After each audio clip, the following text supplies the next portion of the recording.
दोस्तों, निधि coaching centre में पुनः आज आपका स्वागत है। आज 10th क्लास इंग्लिश मीडियम में जो सब्जेक्ट मैथ और चैप्टर है आपका सम एप्लीकेशंस ऑफ ट्रिग्नोमेट्री, जिसके एक्सरसाइज 9.1 के जो आपके फर्स्ट 11 क्वेश्चन हैं वो हम कंप्लीट कर चुके हैं। उसके लिए आप 10th क्लास सीबीएसई बोर्ड में मैथ में आप जो इसके जो 11 क्वेश्चन हैं उन्हें आप देख सकते हो, और वीडियो को देखने से पहले चैनल को सब्सक्राइब करें और वीडियो को लाइक करें और कमेंट करें। तो देखते हैं इसके जो क्वेश्चन नंबर 12 और 13 है इस वीडियो में हम कंप्लीट करेंगे। तो उसी में देखते हैं question number 12। From the top of a 7 metre high building, आपके पास गिवन है एक 7 मीटर हाई बिल्डिंग आपके पास है। ये आपके पास एक बिल्डिंग है जिसकी हाइट आपको गिवन है 7 मीटर। ये आपकी 7 मीटर बिल्डिंग, ये इसका बेस है और ये इसका टॉप है। From the top of 7 metre high building, the angle of elevation of the top of a cable tower is 60 degree. तो आपके पास एक बिल्डिंग है जिसकी हाइट आपको गिवन है 7 मीटर, और इस बिल्डिंग के टॉप से आप angle of elevation of the top of a cable tower मान लेते हैं कि ये आपका जो केबल टॉवर है सीडी,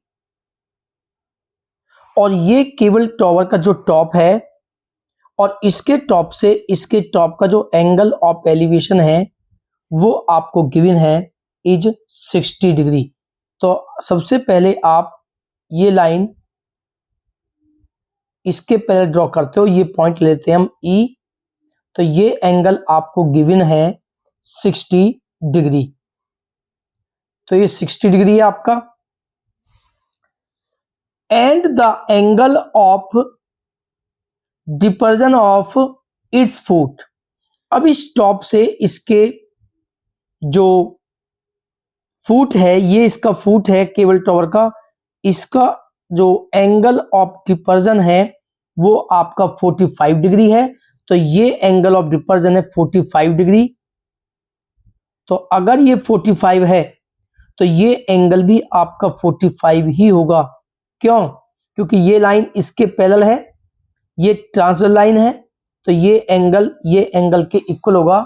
ये आपके इंटीरियर एंगल है, तो ये इक्वल है आपके। Find determine the height of the tower, इस टॉवर की आपको हाइट फाइंड करनी है। तो आप जानते हो कि ये दोनों लाइन पैरेलल हैं, तो ये जो हाइट होगी इस ए बी के इक्वल होगी। तो यदि ये 7 है तो ये जो हाइट है आपकी ये भी 7 होगी, और इसे हम डी ई जो है इसे हम लेट मान लेते हैं, इसे लेट करते हैं एच। ये आपकी एच है। तो आपको इस टॉवर जो है, ये आपके पास जो है एक बिल्डिंग है और ये आपके पास टॉवर है। तो इस टॉवर की हाइट आपको निकालनी है, यानी कि आपको निकालना है सी डी की वैल्यू। आपके पास ई सी की वैल्यू है 7, बट आपके पास डी ई की वैल्यू नहीं है। तो आप डी ई की वैल्यू जो एच आपने लेट की है इसमें आप 7 प्लस करोगे तो जो टॉवर है केबल टॉवर सी डी, उसकी हाइट आपको निकल के आएगी। तो देखते हैं क्वेश्चन को। तो सबसे पहले आप देखते हो आपके पास ये एक ट्राइंगल है सी ए बी, तो ये 90 डिग्री है, तो ये आपका राइट एंगल ट्राइंगल है। तो इस ट्राइंगल में अगर आप इसे लेट करते हो x, तो ये भी आपका x ही होगा, क्योंकि ये लाइन इसके पैरेलल है और जितना आपका सी ए है वही आपका ई बी भी होगा। तो सबसे पहले हमने बी ए सी ट्राइंगल लेते हैं। तो इन ट्राइंगल बी ए सी, इस ट्राइंगल में ये 90 डिग्री है, इसके अपोजिट साइड ये हाइपोटेनस है, तो 45 एंगल के लिए ये परपेंडिकुलर है और ये जो सी ए है ये बेस है। तो आपको परपेंडिकुलर गिवन है और बेस आपको फाइंड करना है। तो आप लगाओगे ए बी अपॉन ए सी और परपेंडिकुलर अपॉन बेस आपने देखा है tan थीटा होता है। तो जो ए बी की वैल्यू है वो 7 है। यहां से आप ए सी जो है x आपको फाइंड करोगे और tan जो थीटा है, थीटा की वैल्यू आपके पास है 45 डिग्री। और आप जानते हो tan 45 की जो वैल्यू होती है वो आपकी होती है 1। तो x की क्रॉस मल्टीप्लाई आप 1 में करोगे तो x इक्वल आपका आएगा 7 मीटर। तो सबसे पहले आपने क्या किया कि जो आपका ट्राइंगल है सी ए बी, इसमें आपने x की वैल्यू फाइंड की।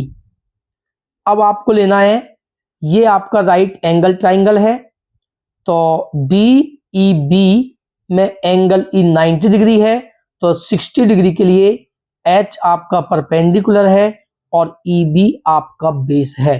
तो in triangle D E B, इस ट्राइंगल में 60 के लिए डी ई परपेंडिकुलर है आपका और अपॉन ई बी आपका बेस है और परपेंडिकुलर अपॉन बेस आपका होता है tan थीटा।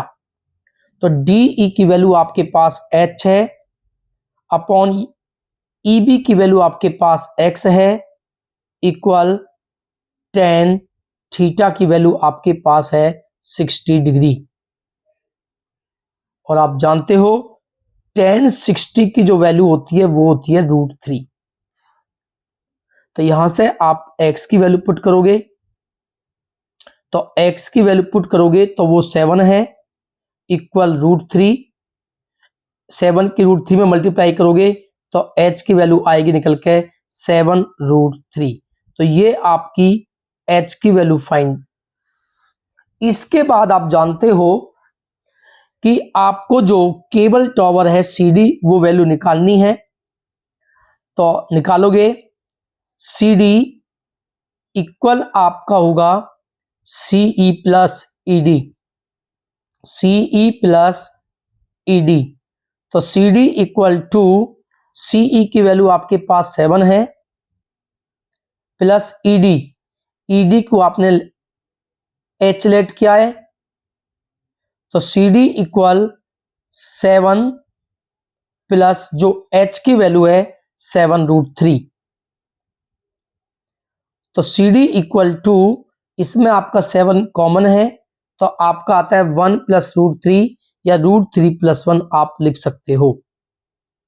तो जो CD है वो हाइट ऑफ केबल टॉवर की हाइट निकाली आपने, तो यही आपका आंसर है।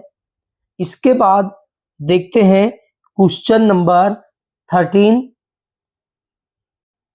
क्वेश्चन नंबर 13 में as observe from the top of a 75 metre lighthouse from the sea level. ये आपका सी लेवल है, मान लेते हैं ये आपके पास सी है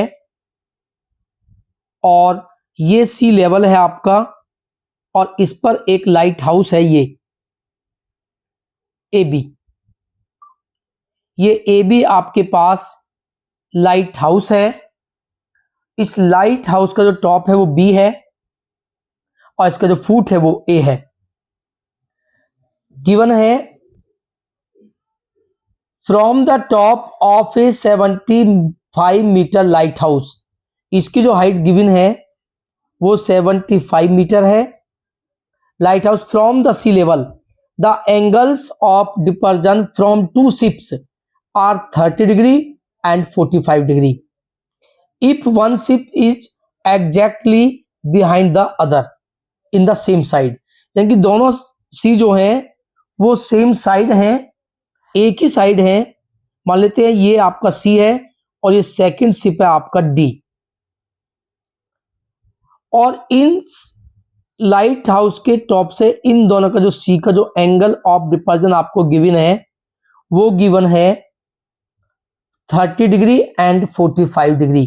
तो ये आपका 45 डिग्री है और ये आपका 30 डिग्री है, क्योंकि जो बेस के पास होते हैं वो एंगल ज्यादा होते हैं, जितना आप इससे दूर जाओगे एंगल आपका डिक्रीज होता जाता है। If one ship exactly behind the other on the same side of the light house, find the distance between two ships. ये जो आपके शिप्स हैं सी डी, इनके बिटवीन डिस्टेंस आपको फाइंड करनी है, जिसे हम लेट कर लेते हैं x। तो ये आपका क्वेश्चन है, तो देखते हैं इसे सोल्व करते हैं। आप जानते हो कि ये जो एंगल है ये आपका 90 डिग्री है और इसे हम लेट करते हैं y, बट आपको जो वैल्यू निकालनी है वो x की निकालनी है, the distance between two ships. तो सबसे पहले आप देखते हो कि आपके पास बी ए सी एक राइट एंगल ट्राइंगल है और बी ए डी भी एक राइट एंगल ट्राइंगल है। तो आप लेते हो बी ए सी, तो इन ट्राइंगल बी ए सी इस 45 के लिए ए बी आपका परपेंडिकुलर है अपॉन सी ए आपका बेस है और परपेंडिकुलर अपॉन बेस होता है tan थीटा। तो जो ए बी की वैल्यू है वो आपके पास है 75, सी ए आपने लेट किया है y और इक्वल tan थीटा की वैल्यू आपके पास है 45। 75 अपॉन y इक्वल tan 45 की वैल्यू होती है 1, और आप जानते हो कि y की मल्टीप्लाई 1 में होगी तो आपका निकल के आता है y इक्वल 75 मीटर। तो ये आपने y की वैल्यू फाइंड की। सबसे पहले आप जानते हो ये हमने इसमें गिवन था क्वेश्चन में एंगल ऑफ डिपर्जन, तो आप इसके पहले यहां पर एक लाइन ड्रॉ करोगे। तो ये अगर 45 है तो ये एंगल आपका 45 होगा, और ये 30 है तो ये एंगल जो है आपका 30 डिग्री है। तो ये एंगल ऑफ डिपर्जन आपने शो करना है, बट क्वेश्चन इसी प्रकार करना है। अब आपके पास बी ए डी ट्राइंगल है, तो in triangle B A D, तो इस ट्राइंगल में 30 के लिए परपेंडिकुलर है ए बी अपॉन बेस है D A equal perpendicular upon base आपका होता है tan थीटा। तो ए बी की वैल्यू है 75, डी ए की वैल्यू है आपके पास ये x plus y equal theta की वैल्यू है आपके पास 30 डिग्री और 75 upon x plus y tan 30 की वैल्यू होती है 1 अपॉन √3। अब आप 75 की क्रॉस मल्टीप्लाई √3 में करोगे तो 75 √3 इक्वल x प्लस वाई की 1 में होगी तो x प्लस वाई, तो 75 √3 x की वैल्यू आपको फाइंड करनी है distance between two ships plus y, और y की वैल्यू आपके पास है 75। तो आप इसे लेफ्ट में लाओगे तो x इक्वल होगा 75 √3 माइनस 75, इसमें आपका 75 कॉमन है तो यहां पर आपका आता है √3 और माइनस यहां पे आता है 1। तो ये जो x की वैल्यू आपने फाइंड की, जो टू शिप्स C और D के बिटवीन डिस्टेंस है, और यही आपको फाइंड करनी थी। तो ये जो क्वेश्चन नंबर 13 है वो कंप्लीट हुआ। अब इसके जो नेक्स्ट 3 क्वेश्चन है उन्हें हम नेक्स्ट वीडियो में कंप्लीट करेंगे। तब तक आपने तैयार करें, वीडियो को ज़्यादा लाइक करें, चैनल को सब्सक्राइब करें। धन्यवाद।